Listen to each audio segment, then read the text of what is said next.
두 번째 토론은 그 숙명여자대학교 교수님이신 정상학 쌤이 국가 책임제 영유아 공교육 체제 마련안에 대해서 말씀해 주시겠습니다. 어디 갈 거죠? 안녕하세요. 숙명여대 정선아입니다. 제가 오늘 뭐 드리는 얘기는 사실 조금 임병 교수님도 말씀하신 거랑 또 중복이 되기도 하는데 저는 이제 임 교수님이 왜 우리가 이 모형을 특히 그 공교육 체제를 가기 위해서 온종일 모형을 왜 있어야 하는지에 대한 기반을 기초를 좀 다져주신 것 같아요.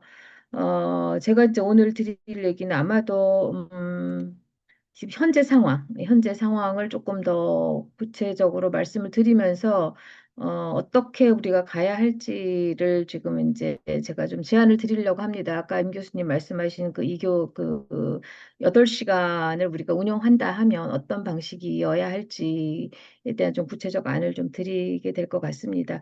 아까 임 교수님 말씀하신 것 중에서 좀 중요한 부분은 우리나라 공교육 체제가 만들어지지 않았다라는 점에 조금 더 생각을 많이 하셨으면 좋겠어요.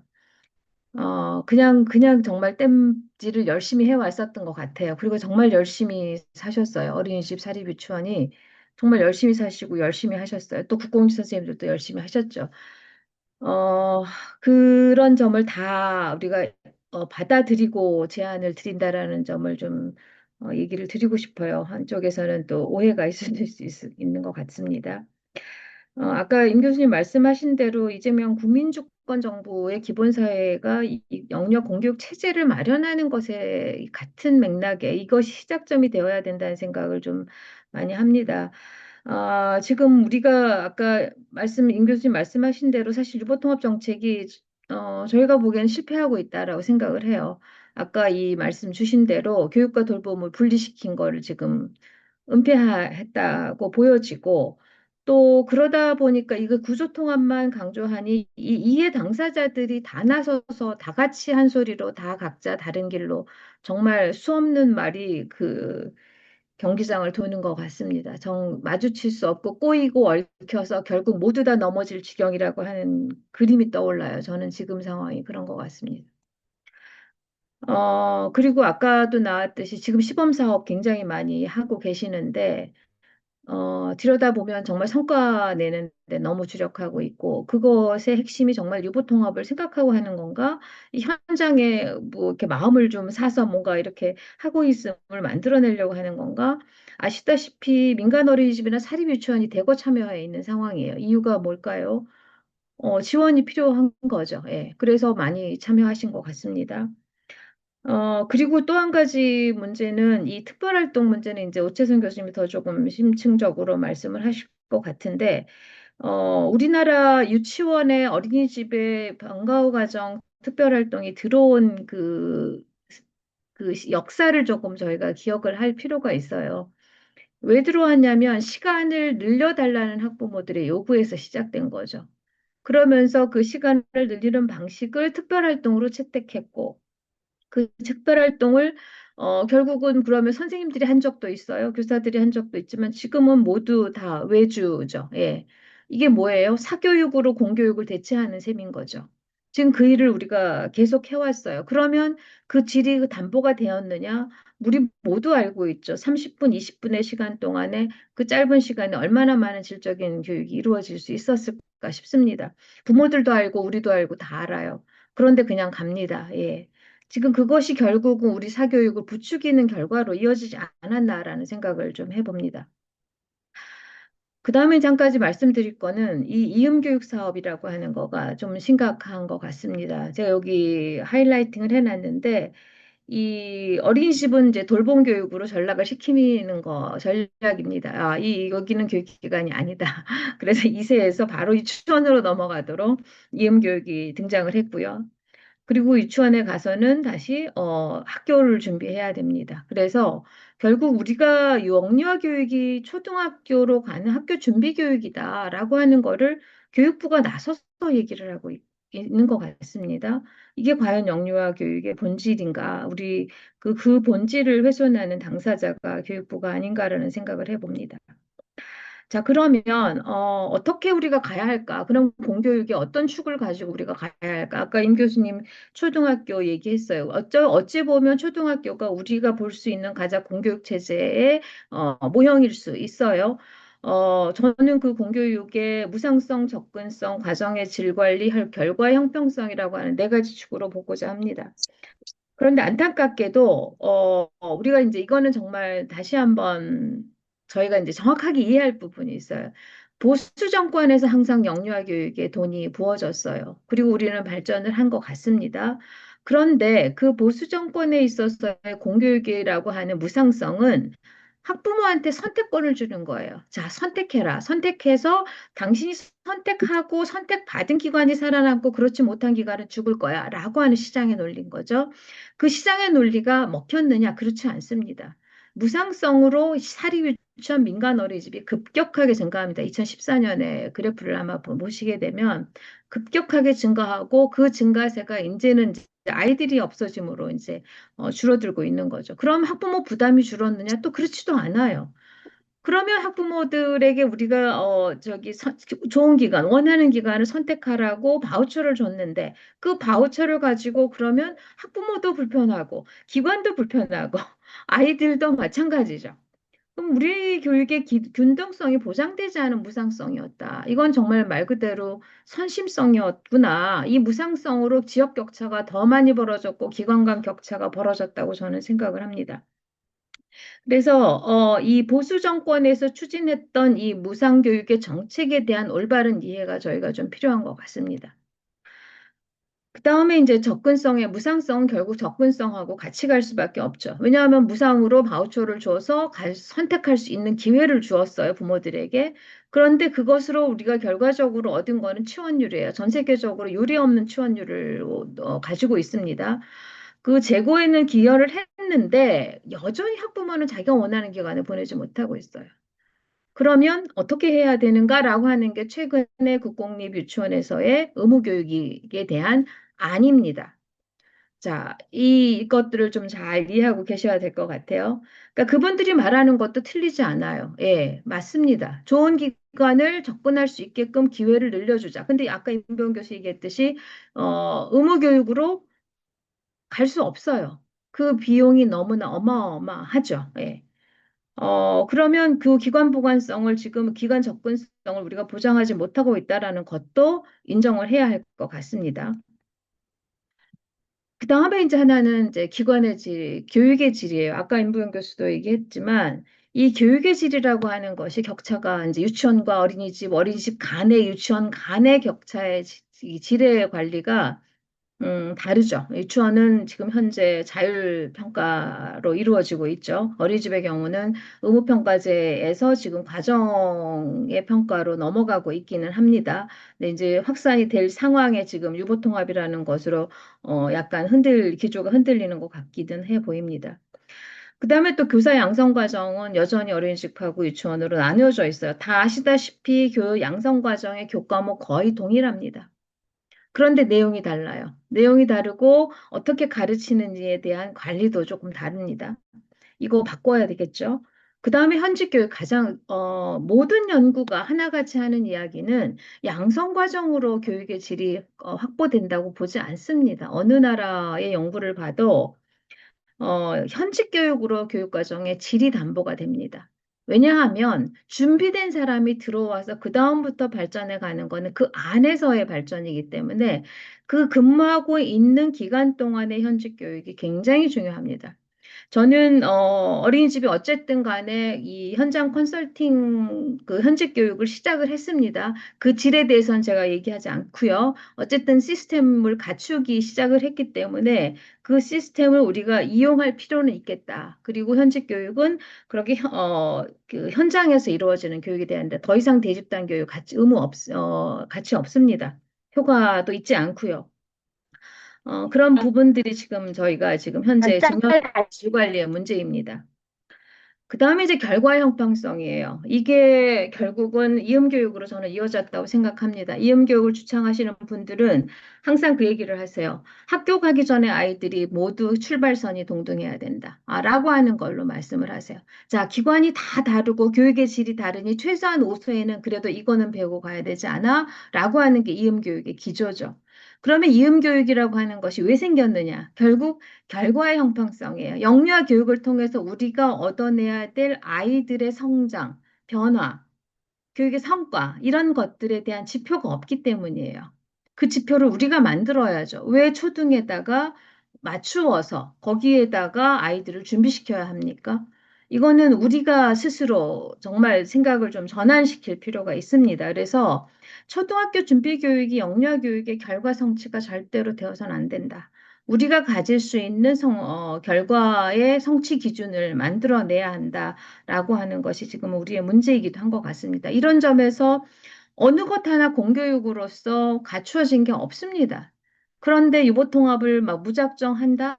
유보통합이 그런 방향이 무엇인가라고 하는 것이 없기 때문에 이렇게 유보통합이 지지부진한 거 아닌가라는 생각도 또 들고요. 또 한 가지는 아까 임 교수님도 지적하였듯이 이 교육부의 이 거버넌스가 과연 있느냐. 민주적이지도 않아, 효율적이지도 않습니다. 도대체 구상과 비전도 없고 불통입니다. 알 수가 없어요. 내부에서 무슨 얘기를 하고 있는지를 알 수 없어요. 그 몇몇 모여 있는 사람들만 소통되고 있는 것 같습니다. 그래서 이게 조금 이제 거버넌스도 다시 구축이 되어야 되는 문제가 지금 있는 것 같습니다. 제가 이제 드리고자 하는 이 공교육 체제는, 뭐, 이재명 정부 안에 뭐, 이게 만들어졌으면 좋겠다라는 희망사항입니다. 예, 저의 제안일 뿐이고요. 이게 뭐, 받아들여질지 안 들을지 모르겠지만, 어쨌든, 뭐, 좀 알아듣게끔 만들어줘야 된다는 생각으로 좀 만들어 봤는데, 한 4단계 정도로 나누어서 제가, 말씀을 좀 드리도록 하겠습니다. 아마도 그러니까 올해와 내년 동안에 저희가 어디로 갈지, 그리고 무엇이 필요한지, 이런 것들에 대한 논의를 좀 더 해야 될 것 같고요. 근데 그 과정에 일단, 돈이 많이 들지 않으면서 당장에 해야 될 일들을 좀 생각을 해보면, 추려보면, 우리가 누리과정이라고 하는 거가 교육부, 보육부로, 보건복지부로 나뉘어져 있으면서도 누리과정, 교육과정을 만들었단 말이에요. 그러면 영어세 누리과정도 가능하죠. 그래서 일단 통합해야 될 것 같고, 그 다음에 제가 아까 말씀드린 교육의 형평성 때문에, 결과의 형평성 때문에 5세 성취 기준에 대한 마련이 좀 필요해진 것 같습니다. 논의해야 합니다. 초등학교에 가기 위해서 우리 아이들한테 필요한 능력이, 역량이 무엇인지에 대해서 우리가 기준을 만들어서 우리 아이들을 준비시켜서 학교로 보내고, 학교는 학교 일을 해야 해요. 수를 배우고, 글자를 읽고 글자를 쓰고 하는 건 학교가 책임지게 지금 되어 있습니다. 지금 우리가 그거를 준비시켜서 가야 하도록 할 일은 아니라고 생각해요. 이것조차도 초등교육과 우리 영유아 교육이 가지고 있는 불평등이라고 저는 생각을 합니다. 그리고 양성과정이요. 개편해서 통합반으로 만들고, 통합기준 만들자. 그거 시간 너무 많이 걸리는 일이고, 지금 당장에 다니는 아이들에게 그거는 도움이 되지 않아요. 그렇다 하면, 현재 양성과정에 있는 교과목의 표준안을 조금 더 만들어야 될 것 같아요. 지금 현재 유치원하고 어린이집하고 좀 다릅니다. 그 표준안 만들어서 양성기관들이 그 기준에 따라서 교사를 양성하게 하고, 아까 말씀드린 대로 현직에 들어오면 어린이집이든 유치원이든 현직 교육을 강화시켜 줘야 됩니다. 현장 중심으로 강화시켜야 하고, 그것이 국가 수준의 교육 과정을 실행하도록 하는데 기초가 되어야 될 것 같고, 그 다음에 교육 과정의 질이라고 하는 거는 결국은 우리가 평가를 도입할 수밖에 없습니다. 유치원과 어린이집이 동등한 평가제를 적용받아야 될 것 같아요. 그렇지 않으면 우리가 학부모로부터 기관의 질의 격차에 대한 불안은 불식시킬 수가 없어요. 일정 부분 우리가 안고 가야 하는 일이라고 봅니다.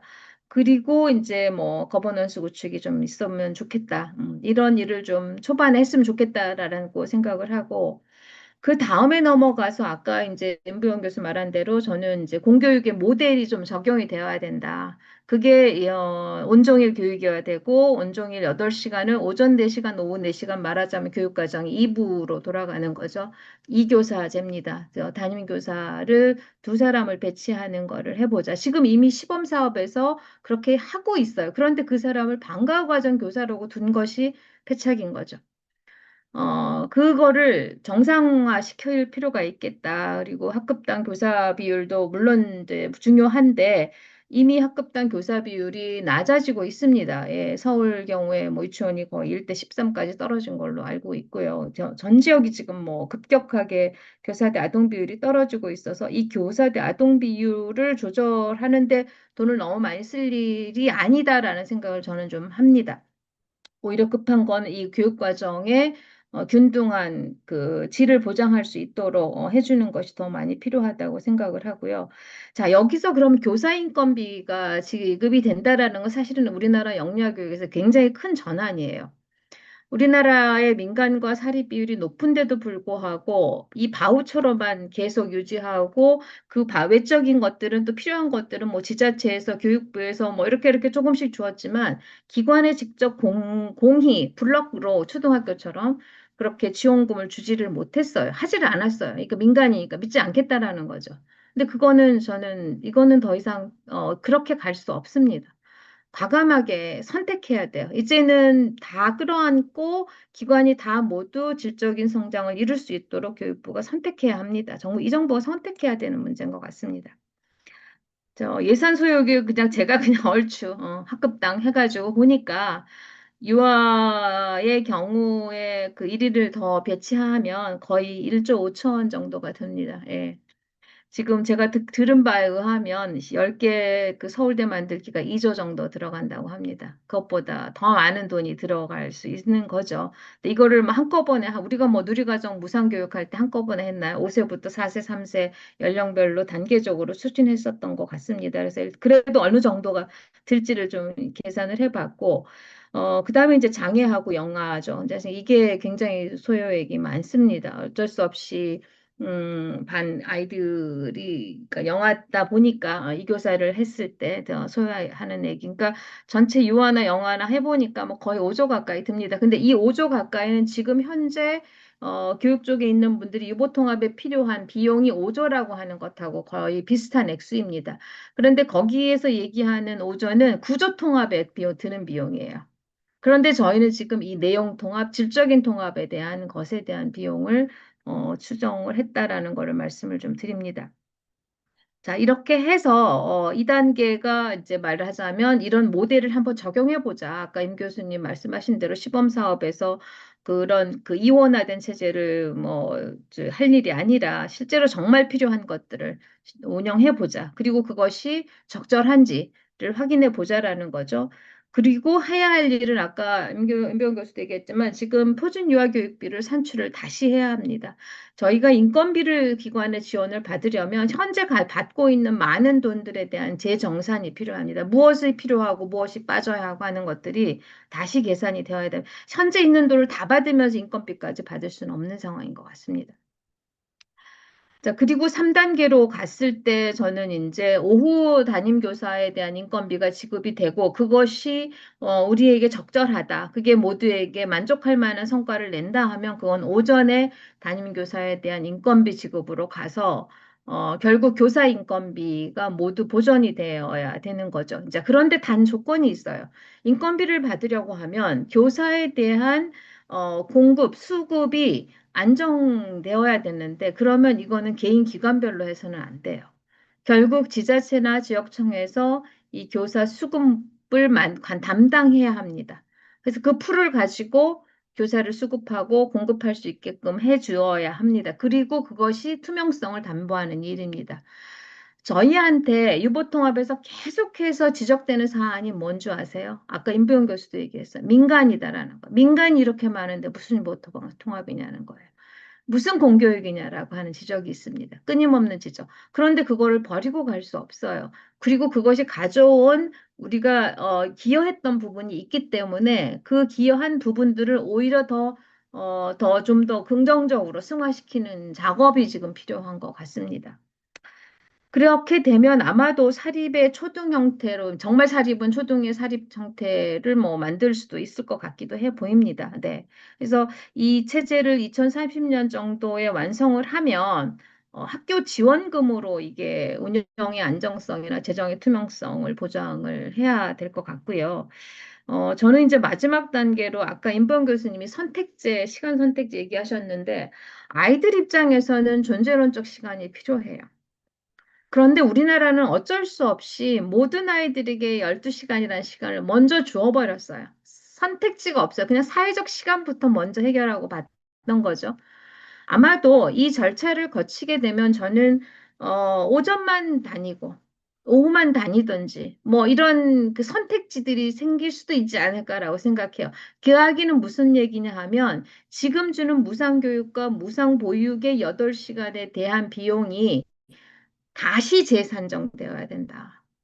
가령 예를 들어서 선지국형 모형이 다 4, 5시간이에요. 무상보육은. 그건 아이들의 존재론적 시간 때문에 그렇게 정한 겁니다. 그러면 이쯤 되면 우리는 다시 우리가 원하는 아이들이 정말 존재론적으로 살 수 있게끔 될 수 있을지도 몰라요. 부모들도 그거를 받아들일 수 있을지도 모릅니다. 근데 아무런 조정 없이 그냥 막 이렇게 핫짓바지로 막 이렇게 뭐 통합만 시켜놓으면 뭔가 다 될 것 같다라는 생각은 저는 맞지 않다고 생각해요. 하고 우리가 이제껏 해온 체제의 문제를 보정해야 돼요. 그거를 끌어안고 그냥 갑시다가 아니라 보정해야 해요. 보정하려면 뭔가 시동을 해봐야 돼요. 뭔가 모델을 적용해봐야 합니다. 그래서 그 모델을 저희가 제안을 좀 드리는 거고요. 그래서 그렇게 된다고 하면 이게 단위화가 가능해지지 않을까, 무상교육의 단위화가 가능해지지 않을까라는 생각도 좀 해봅니다. 이렇게 하면 뭐 공교육을 좀 실현해야죠. 아까 임 교수님 말한 대로 어찌 보면 저는 의무교육도 어떤 순간에는 우리가 필요해질 수 있을 것 같습니다. 아마 모든 연령은 아닐지라도 취업 전 1년 정도는 의무교육화 할 수 있는 그런 수준이 될 수 있을 것 같아요. 근데 지금은 아니라는 거죠. 그리고 사회적 갈등 진짜 해소해야 돼요. 저희 토론회 하면 다 모두 자기 얘기만 하고 돌아갑니다. 하나도 봉합이 안 돼요. 정말 토론회는 가기가 싫어요. 그리고 이 질의 격차 해소해야 합니다. 하지 않고 우리가 그냥 갈 수 없습니다. 제가 그냥 어느 기관을 들어가도 비슷한 수준을 경험했으면 좋겠어요. 끌끌 차지 않는 날이 왔으면 좋겠고요. 그다음에 교육 불안감 해소해 줘야 합니다. 부모들이 가지고 있는 교육 불안감 저는 당연하다고 생각해요. 자신의 소중한 아이가 좋은 기관에서 좋은 교육을 받으면서 성장하기를 원하지 않는 사람이 어디 있겠습니까? 그 다음에 이것이 곧 사교육 경감으로 전 이어질 거라고 생각해요. 기관에서 질적인 교육이 이루어진다 하면 사교육에 대한 요구가 그리 있을까요? 물론 그럼에도 불구하고 영어 유치원만 가야 되고 하는 사람들의 극소수는 있을 겁니다. 그거는 우리가 고려할 사항이 아니에요. 그냥 보통 사람들, 우리 보통의 사람들은 이 영유아 공교육 체제에서 아이들을 키우고 또 공교육으로 초등학교에 보내고 하는 것으로 갈 수 있게끔 그걸 보장해 주는 필요가, 그게 필요한 것 같고, 이 과정에서 아까 임보영 교수 얘기했던 사실은 내용의 통합이 이미 이루어지고 있기 때문에 그 내용의 통합이 더 온전하게 이루어지도록 해야 할 것이라고 보여지고요. 그게 이제 이루어질 것 같습니다. 그리고 교사 전문성 제고, 네, 당연히 뒤따라질 거라고 봅니다. 그래서, 여러 가지로 막 고민을 하면서 이렇게 하면 이렇게 되지 않을까. 다 그냥 어찌 보면 개인의 의견인 수도 있습니다. 그런데 그래도 이 분야에서 오랫동안 일하면서 생각했었던 그리고 지금 이 시점에서 이 정도는 해결하면 좋겠다 하는 것을 좀 그림을 좀 청사진을 좀 그려보려고 해봤습니다. 그래서 뭐 의견이니까 여러 또 안들을 더 좋은 안들을 뭐 주실 수도 있고 의견도 주실 수 있을 거라고 생각합니다. 저는 이상 발표 마치겠습니다. 네, 감사합니다. 네, 정상화 교수님 발표 감사합니다. 오, 오늘 새로운, 어떻게 보면, 아까 과감한, 아까는 임부연 쌤은 용감하게 말씀하셨는데, 또 이제 정상화 쌤은 또 과감하게 말씀하신 것처럼 오늘 그래도 구체적인 제안들이 좀 많이 나오는 것 같아서 그런 것 좀 의미가 있는 것 같습니다. 그래서 정선아 쌤은 공교육 체제가 아직 만들어지지 않았다. 그래서 공교육 체제를 어떻게 만들 것인가에 대한 그림을 쭉 이렇게 예상까지 해가지고 보여주신 것 같아요. 그래서 그런 것들이 이 실질적으로 좀 도움이 되지 않을까 싶고 진짜 마중물이 될 것 같습니다. 그러면서 나왔던 이야기가 이제 시범 사업에 대한 문제 제기도 나왔고, 그다음에 이음 교육에 대해서 영유아 교육은 학교 준비 교육 과정이 아니다라고 말씀을 해주셨습니다. 그리고 또 이제 바우처로 지급이 되는 지금 이제 지원 체계에 대한 고민도 한번 이제 문제 제기를 해주신 것 같아서 그것도 좀 의미가 있을 것 같습니다. 그래서 앞으로 이 가져갈 수 있는 공교육의 추진 계획을 4단계 정도로 해가지고 연도랑 예산까지 넣어 주셔가지고 이게 얘기를 해주셨고 이게 이제 영어세 누리과정부터 시작해가지고 성과 침이나 이런 것도 우리가 만들 수 있어야 된다 이런 얘기부터 해서 나중에 이제 인건비 지급 체계까지 이게 단계별로 얘기를 해주셔가지고 좋은 자료로 남을 수 있을 것 같습니다. 발표 감사드립니다.